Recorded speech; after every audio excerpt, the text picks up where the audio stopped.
todos. Que bom estarmos juntos para compartilhar um pouco da palavra de Deus novamente. Hoje eu quero ler com vocês um texto da Bíblia que se encontra no Evangelho de Mateus. Mateus capítulo 26. Mateus 26, nós vamos ler do versículo 36 até o 50. Mateus 26, do 36 ao 50, que diz assim: Jesus foi com os discípulos para um lugar chamado Getsêmani e lhes disse: sentem-se aqui enquanto eu vou ali orar. Então Jesus foi levando, consigo Pedro e os dois filhos de Zebedeu. Aí ele começou a sentir uma grande tristeza e aflição e disse a eles: a tristeza que estou sentindo é tão grande que é capaz de me matar. Fiquem aqui vigiando comigo. Ele foi um pouco mais adiante, ajoelhou-se, encostou o rosto no chão e orou, dizendo: meu Pai, se é possível, afasta de mim esse cálice de sofrimento. Porém que não seja feito o que eu quero, mas o que tu queres. Depois voltou e encontrou os 3 discípulos dormindo. Então disse a Pedro: será que vocês não podem vigiar comigo nem uma hora? Vigiem e orem para que não sejam tentados. É fácil querer resistir à tentação, difícil mesmo é conseguir. Pela segunda vez Jesus foi e orou dizendo: meu Pai, se esse cálice de sofrimento não pode ser afastado de mim sem que eu beba, então que seja feita a tua vontade. Ele voltou de novo e encontrou os discípulos dormindo. Eles estavam com sono e não conseguiam ficar com os olhos abertos. Jesus tornou a sair de perto deles e orou pela terceira vez, dizendo as mesmas palavras. Então voltou até onde os discípulos estavam e perguntou: vocês ainda estão dormindo e descansando? Olhem, chegou a hora, e o Filho do Homem está sendo entregue nas mãos dos maus. Levantem-se e vamos embora. Vejam, aí vem chegando o homem que está me traindo.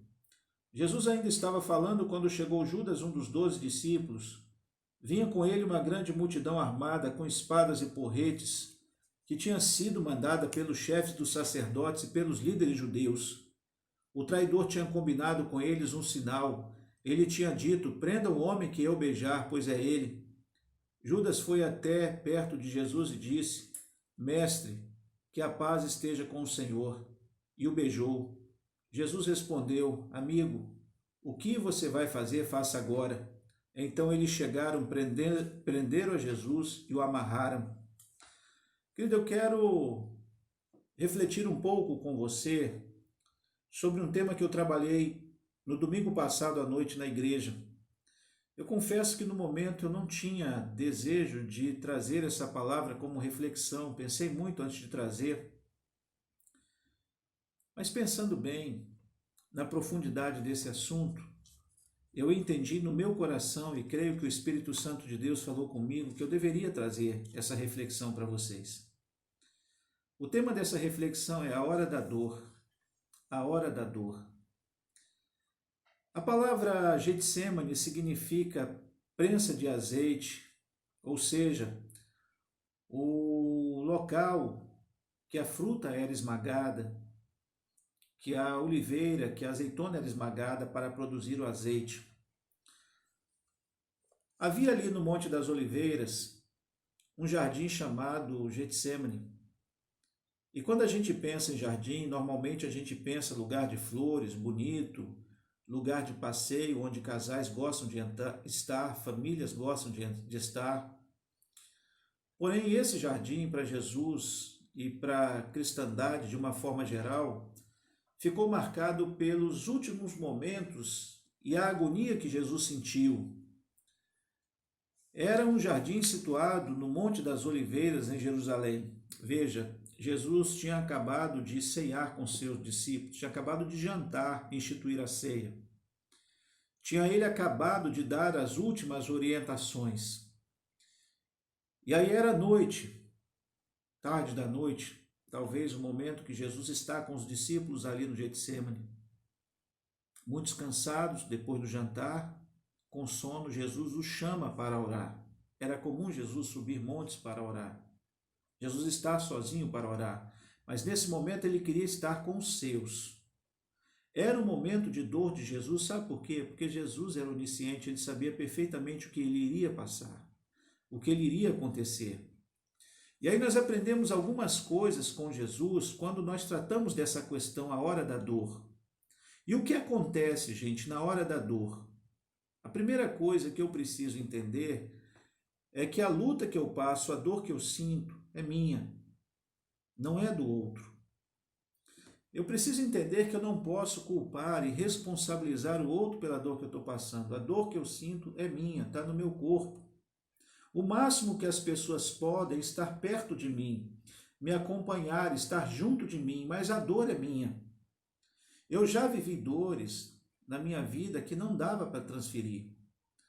E quem é pai sabe bem disso, quem é mãe sabe disso, às vezes vê o filho passando uma dor e não tem como transferir essa dor, e às vezes a gente pensa, quem dera essa dor fosse minha, eu preferia estar passando essa dor do que meu filho.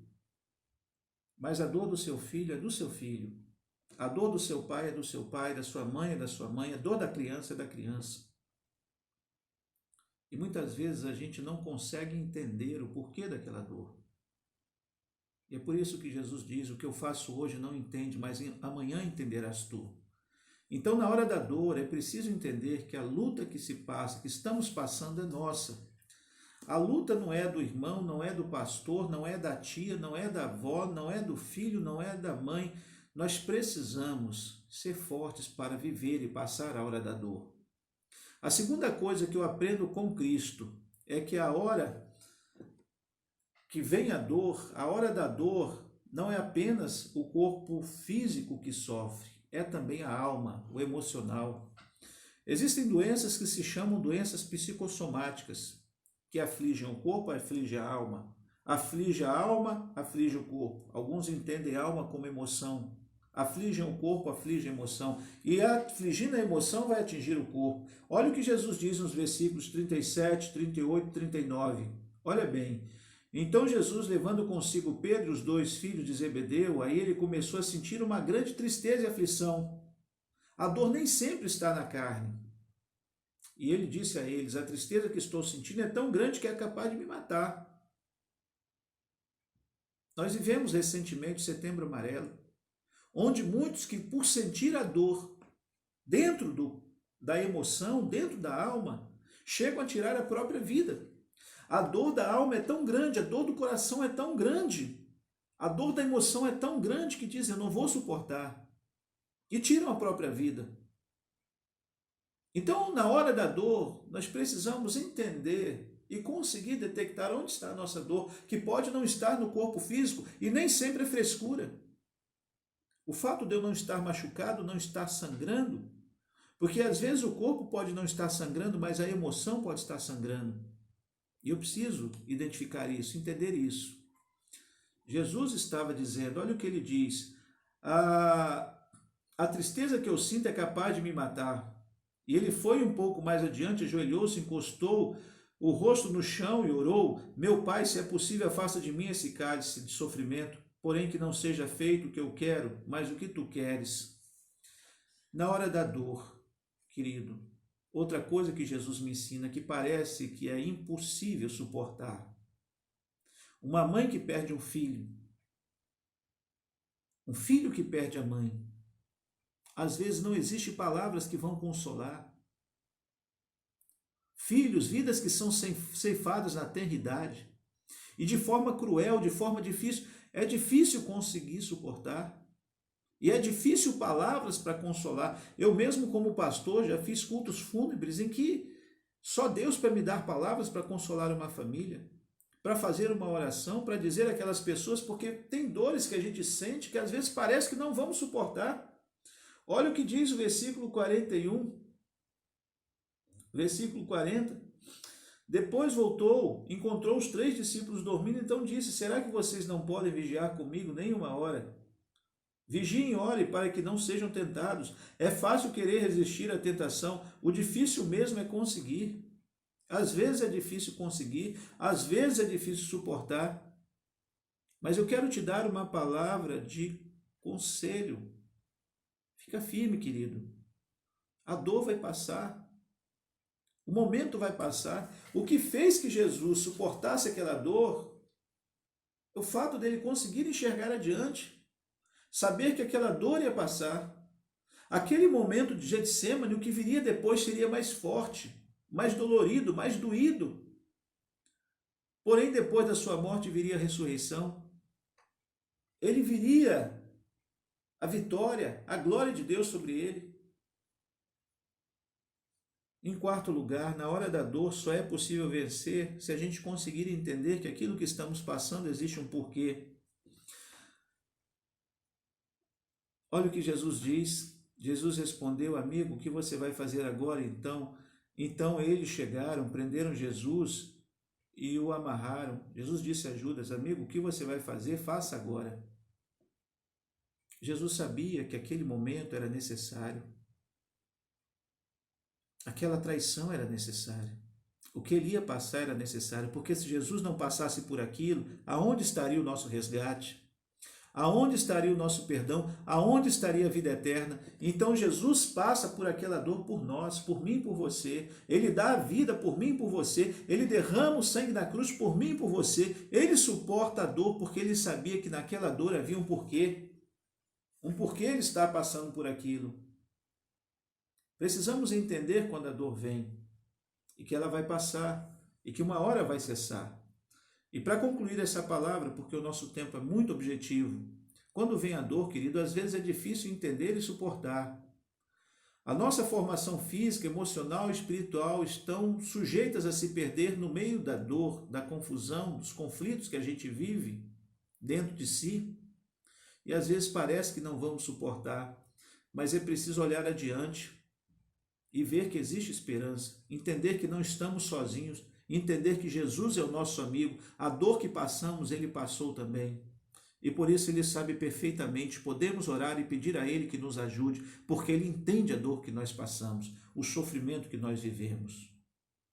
Queria eu poder falar mais, mas reflita nesse texto.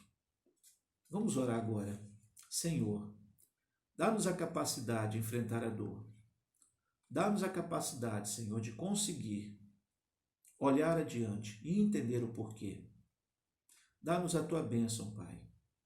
Ameniza a nossa dor. Ameniza a dor daquele que ouve. Te peço, Pai, no nome santo de Jesus, nosso Senhor e Salvador. Amém. Querido, fica com Deus. Deus te abençoe rique e abundantemente. Amém. Um beijo no seu coração.